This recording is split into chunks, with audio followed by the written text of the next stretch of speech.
In this episode of Trekking Through Compliance, we take up the Enterprise incident. Compliance, the final frontier. Tom Fox is the Voyager of Trekking Through Compliance. His mission? To explore the original series and seek out and share what it can teach you about compliance. Here's your host, Tom Fox.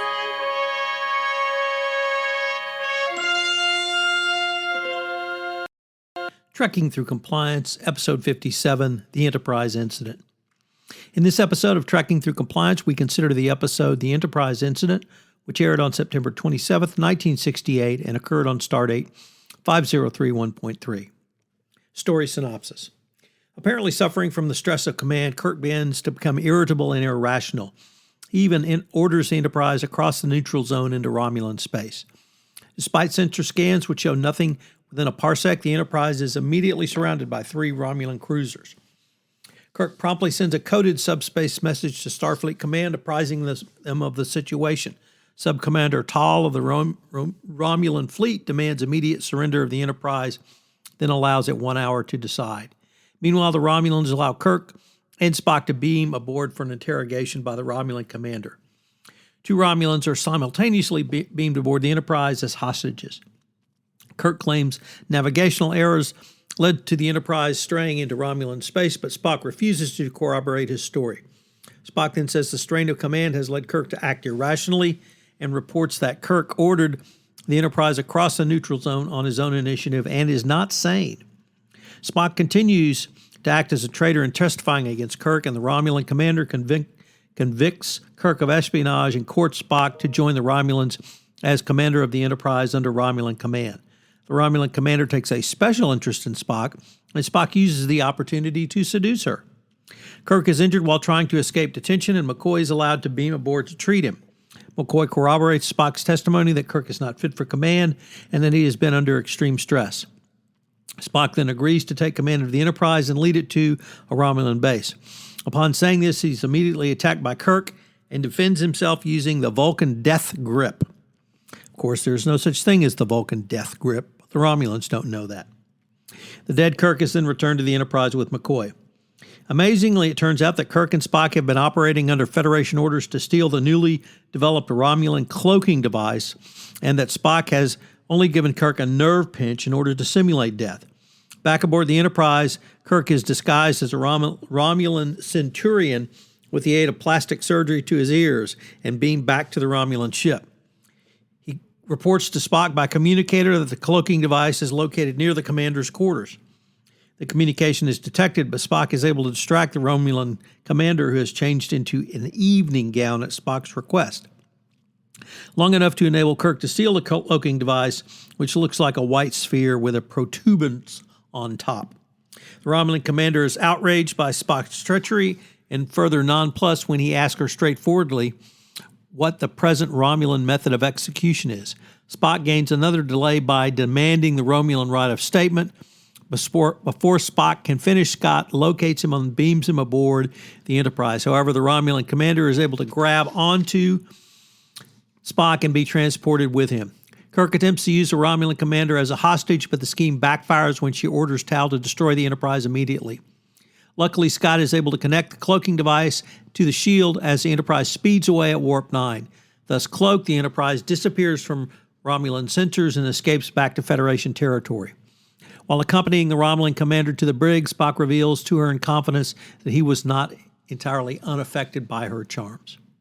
Fun fact, the credited screenwriter, Dorothy D.C. Fontana, attempted to warn Roddenberry about fan reaction as Spock were allowed to behave out of character by having a romantic scene with the Romulan commander. Even with Nimoy's restrained gestural contact, Fontana was flooded with letters from fans. Aware of the pon farr and believing it meant Vulcans had sex only once every 7 years, they complained that the scene was out of character. To remedy this, years later, Fontana wrote sex scenes into the Vulcan Glory on TNG, establishing the pon farr only as a fertility cycle and that Vulcans can have sex anytime. The reception of this episode was somewhat uneven, and to emphasize that, I'm going to read a quote from DC or Dorothy Fontana, the screenwriter for this episode, as quoted from Captain's Log, The Unauthorized Complete Trek Voyages. Quote, "Overall, it was not a bad episode, but I did have a lot of complaints about it and things that weren't approached or handled right. Let's face it, the romantic scene between the Romulan commander and Spock was totally out of context. Any Romulan worth her salt would have instantly suspected Spock because they were related races. That was wrong. Kirk's attitude was wrong. A simple thing, the cloaking device was supposed to be very small, about the size of a watch, where it could have been easily hidden. However, Kirk was running around with a thing that looked like a lamp, highly visible. This is stupidity as well as illogical thinking. Visually, it was stupid. Conceptually, it was very bad. There were a lot of little things that were changed, and my biggest objection is the scene between Spock and the woman, because I really did not believe it, and I did not believe that Romulan did not suspect Spock of something underhanded. She does not know enough about Vulcans, or rather she does know enough about Vulcans to know that something is afoot." So what are the compliance takeaways from this episode? The first is, occasionally you're going to have to say no as a chief compliance officer. Otherwise, you're just going to be a wet dish rag. And how do you speak truth to power? Well, obviously sometimes you have to say no, but you can give backup reasons for it. You can cite, of course, your own code of conduct, your own policies and procedures, if there are laws, of course, such as the FCPA or others. But I thought about an article I read from the undercover economist Tim Harford, who said that no, from an economic perspective, is adopting a rule that no new task can be deferred. If it is accepted, it must be priority.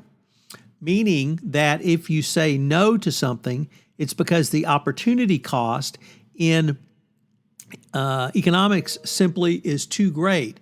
And that's usually an argument that persuades many businessmen that no is the right answer. So channel your inner Ronnie Reagan, and sometimes you just have to say no.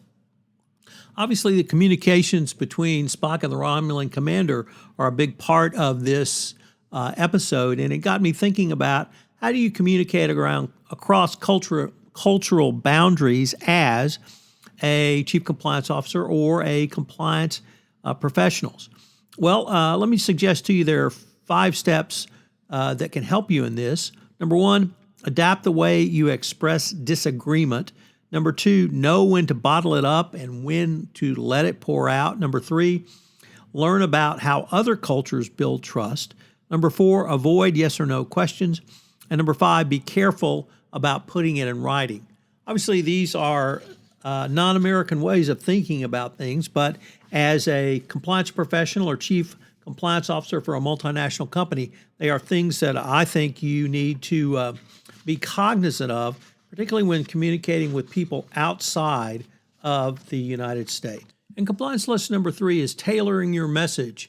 Not only tailoring it to the right audience, but have you chosen the best structure possible to communicate that message? And are you offering compliance takeaways?